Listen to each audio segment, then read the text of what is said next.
Hello दोस्तों, channel पर आपका स्वागत है। आज हम आपको रंबल नामक एनिमेशन फिल्म की स्टोरी बताने जा रहे हैं। यहाँ हजारों वर्षों से पृथ्वी पर मॉन्स्टर्स होते हैं जो एक दूसरे से युद्ध करते हैं और सभी मानव जाति अपने मनोरंजन के लिए इनकी फाइट देखते हैं। स्टोकर नामक शहर मॉन्स्टर की कुश्ती का स्थान होता है और उनके गृहनगर नायक चैंपियन रेबन और उनका कोच जिम्बो कोयल था। किंतु दुर्भाग्य से अचानक रेबन और जिम्बो की समुद्र में किसी कारण से मृत्यु हो जाती है, जिससे स्टोकर अब अपने नायकों के बिना रह गए। अब स्टोकर शहर एक स्टेडियम की व्यवस्था करता है जहां कुश्ती गतिविधियां होती हैं और अब उनका नया चैंपियन टेंटेकुलर नामक एक शार्क मॉन्स्टर्स होता है जिसे जिम्बो के छात्र मार्टिन द्वारा प्रशिक्षित किया जाता है। आज के दिन शहर के लगभग सारे लोग अपनी दुकानें बंद कर रहे होते हैं। किंग गॉज नामक विशाल बुलडॉग मॉन्स्टर्स के खिलाफ लड़ने के लिए अपने नायक टेंटेकुलर को देखने के लिए लोग जो कुछ भी कर रहे होते हैं उसे छोड़कर मैच देखने आते हैं। जिम्बो की विनी नाम की एक बेटी होती है जो मॉन्स्टर्स फाइट की प्रमुख प्रशंसक होती है। वह वास्तव में अपने पिता की तरह एक मॉन्स्टर्स फाइटिंग कोच बनना चाहती है। मैच स्टार्ट होता है। अब टेंटेकुलर को किंग गॉज का सामना करना पड़ता है। एक लंबी लड़ाई के बाद विनी ने नोटिस किया कि जब भी गॉज लड़ रहा होता है तब उसके पास उसे परास्त करने का एक मौका है। वो कुश्ती मैदान की ओर दौड़ती है और टेंटेकुलर को एक टिप देती है। वो हिट के लिए जाने से पहले अपने होंठों को लिक्स करता है। टेंटेकुलर सब समझ जाता है और विनी द्वारा उसे दिए गए टिप का उपयोग अपने लाभ के लिए करता है। ऐसा करके टेंटेकुलर उसे एक बहुत शक्तिशाली स्मैकडाउन देकर उसे वश में करने में सक्षम हो जाता है। फिर वह स्टोकर का चैंपियन बन जाता है। ये देखकर सभी बहुत उत्साहित होते हैं, किंतु पूरे जश्न के बाद उसने सभी को घोषणा की कि वह अब दूसरे शहर की ओर जा रहा है क्योंकि उसे वहां एक बेहतर प्रस्ताव मिला है, जिसका मतलब है कि उनके पास अब गृहनगर नायक नहीं होगा। स्टोकर शहर के लोग एक बैठक के लिए एकत्र होते हैं। शहर का मेयर लोगों को ये समझाने के लिए एक महिला को लाता है कि यदि उनके पास कोई चैंपियन मॉन्स्टर नहीं होगा तो वे कुश्ती टूर्नामेंट नहीं करा पाएंगे।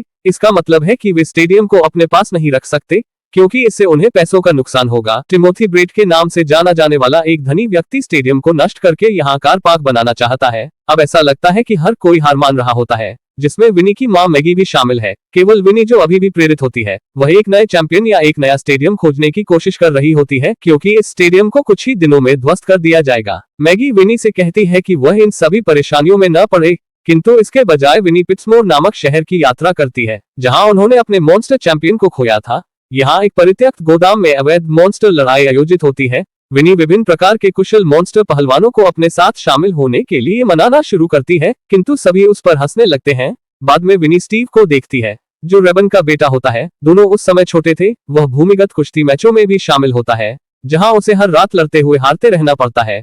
विनी उसका ध्यान आकर्षित करने की कोशिश करती रहती है, किंतु उसे इस बात की जानकारी नहीं होती है कि स्टीव को क्लोक से मैच हारना है, अन्यथा उनकी बॉस निराश हो जाएगी। विनी स्टीव को अपना चैंपियन बनने के लिए विनती करती है, जिसके कारण स्टीव गलती से क्लोक को बाहर कर देता है, जिससे उसके बॉस को अपने सारे पैसे गंवाने पड़ते हैं। वह स्टीव को आदेश देती है कि वह उसके पैसों का तुरंत भुगतान करने का एक तरीका खोजे। ये सब सुनकर स्टीव स्टोकर के चैंपियन के रूप में लौटने के लिए विनी के साथ जुड़ जाता है। विनी जितनी जल्दी हो सके स्टीव को प्रशिक्षित करना शुरू कर देती है।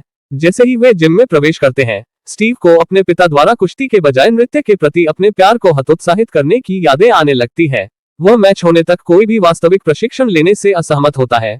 बाद में विनी उसे एक व्यापारी जहाज के आवास पर ले जाती है जहां मॉन्स्टर्स की लड़ाई भी होती है। इधर रमरिला नामक मॉन्स्टर कुश्ती लड़ाई में स्टीव को चुनौती देता है। जब स्टीव उसे देखता है तो वह डर जाता है क्योंकि वह बहुत विशाल होता है। विनी ने उसे बताया कि यहाँ विजेता सारा पैसा ले लेता है और हारने पर उसे 1% भी नहीं मिलेगा। स्टीव फिर क्रोधित मॉन्स्टर से लड़ने की कोशिश करता है। विनी के निर्देशों के अनुसार वह रिंग के चारों ओर तब तक दौड़ता है जब तक कि वह रमरिला को वास्तव में आजमाने में सक्षम नहीं हो जाता, जिससे स्टीव मैच जीत जाता है। लेकिन मार्क रैमी और लाइट्स आउट जैसे कई लोकप्रिय खेल कमेंटेटरों ने मैच को अब तक के सबसे खराब मैचों में से एक माना। विनी ने स्टीव को गंभीरता से शारीरिक प्रशिक्षण देने की कोशिश जारी रखी, किंतु वह उम्मीद के मुताबिक नहीं चल रहा होता है क्योंकि स्टीव जानता है कि वह कभी भी अपने पिता की तरह नहीं बन सकता और यही कारण है कि उसने स्टोकर को पहले स्थान पर छोड़ दिया होता है। विनी को जल्द ही पता चलता है कि स्टीव को नृत्य करने का शौक है। वो उसके नृत्य चाल को युद्ध कौशल में बदलने का विचार करती है। बाद में वे अलग अलग मैचों में शामिल होने लगे जहां स्टीव अपने नृत्य कौशल का उपयोग करके हर मॉन्स्टर को हराने में सक्षम होता है। वह अपनी अलग अलग लड़ाई पद्धति से सारे मैच जीतता है, जिससे बहुत सारे कुश्ती प्रशंसक उस पर ध्यान देना और उसे पसंद करना शुरू कर देते हैं।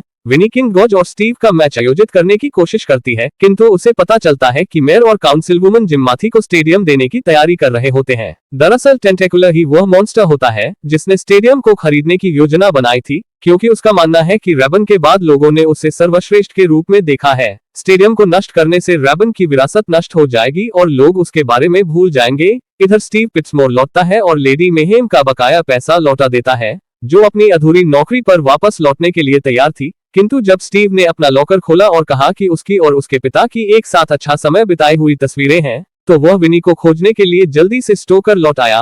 वह विनी को स्टेडियम में ले जाता है, जहां टेंटेकुलर को स्टेडियम को उड़ाते हुए देखने के लिए भारी लोगों की भीड़ जमा हो गई होती है। ऐसा होने से ठीक पहले स्टीव तुरंत विस्फोटक केबल हटा देता है और भीड़ के सामने आकर खुद को रेबन जूनियर के रूप में पेश करता है। प्रशंसकों के उत्साह और स्टेडियम को बचाने के लिए वह टेंटेकुलर को लड़ाई के लिए चुनौती देता है। अब दुनिया भर में खबरें फैलने लगी कि इतने वर्षों के बाद दिग्गज रेबन का एक बेटा आया है और वह जर्क चैंपियन को लड़ाई के लिए चुनौती दे रहा है। यहाँ तक कि स्टीव की पूर्व बॉस लेडी मेहेम और अन्य मॉन्स्टर भी स्टीव के रेबन जूनियर होने की पहचान से आश्चर्यचकित होते हैं। अब शर्म से बचने के लिए टेंटेकुलर लड़ाई के लिए सहमत हो जाता है। विनी तुरंत स्टीव को प्रशिक्षण देने के लिए वापस जाती है और अब बहुत से लोग उसके समर्थन में होते हैं। आखिरकार जिस लड़ाई का हर कोई इंतजार कर रहा था वह दिन आ ही गया होता है। स्टीव को रिंग में बुलाया जाता है। स्टेडियम में हर कोई उसे देखकर बहुत खुश होता है और उसके लिए जयकार करता है। चैंपियन टेंटेकुलर को बुलाया जाता है। स्टीव डरा होता है, किंतु विनी उसे लड़ाई के लिए प्रेरणादायक कोच भाषण देकर उसका विश्वास जगाती है। लड़ाई शुरू होती है। पहले दौर में स्टीव ने अपनी नृत्य चालों से टेंटेकुलर के हर हमले को चकमा दे दिया, जिससे टेंटेकुलर वास्तव में पागल हो गया। दूसरे दौर में टेंटेकुलर को अपने कोच से टिप मिलने के बाद वह स्टीव को पकड़ने में सक्षम हो गया, क्योंकि उसने डांस मूव से मुकाबला करना शुरू कर दिया था और यहाँ तक कि बिना ज्यादा प्रयास किए वह उसे आसानी से पीट रहा होता है। इस लेवल के बाद टेंटेकुलर के कोच ने विनी को तौलिया फेंकने के लिए मजबूर करने का प्रयास किया, क्योंकि टेंटेकुलर स्पष्ट रूप से स्टीव को आसानी से चकमा दे रहा था। उसने कुछ समय तक इसके बारे में सोचा और लगभग इसके लिए सहमत हो गई। वो उसे आहत होते नहीं देखना चाहती थी, किंतु स्टीव उससे मिलता है और उसे हार न मानने के लिए कहता है। उन्हें बस एक नई रणनीति की जरूरत है। सभी प्रशंसक काफी उत्साहित होते हैं। ये देखकर स्टीव हार नहीं मानता है और लड़ना जारी रखता है। अब टेंटेकुलर उसे खत्म करने के लिए तैयार होता है। तीसरे राउंड में दोनों तेजी से एक दूसरे की ओर आते हैं। रेबन पहली बार टेंटेकुलर को जमीन पर गिरा देता है। ये देखकर सभी हैरान रह जाते हैं। स्टीव की रणनीति टेंटेकुलर को डांस करते हुए उस पर हमला करने की होती है। एक लंबी लड़ाई में स्टीव अपना सब कुछ झोंक देता है और टेंटेकुलर के सामने पर्याप्त ऊंची छलांग लगाने में सफल हो जाता है। वे एक दूसरे को मार गिराते हैं। अब वे दोनों जमीन पर गिरे होते हैं, किंतु टेंटेकुलर उठने में सक्षम हो जाता है। यदि रेफरी की गिनती 10 तक पहुंचने से पहले स्टीव उठने में सक्षम नहीं होता है तो टेंटेकुलर मैच जीत जाएगा। हर कोई स्टीव को उठाने के लिए प्रेरित करते हुए उसका नाम पुकारना शुरू कर देते हैं। स्टीव उठने में सफल हो जाता है। वो रिंग के चारों ओर टेंटेकुलर को घुमाता है और अंत में उसे अपना स्मैकडाउन देता है। स्टीव को अब नए चैंपियन के रूप में घोषित किया जाता है।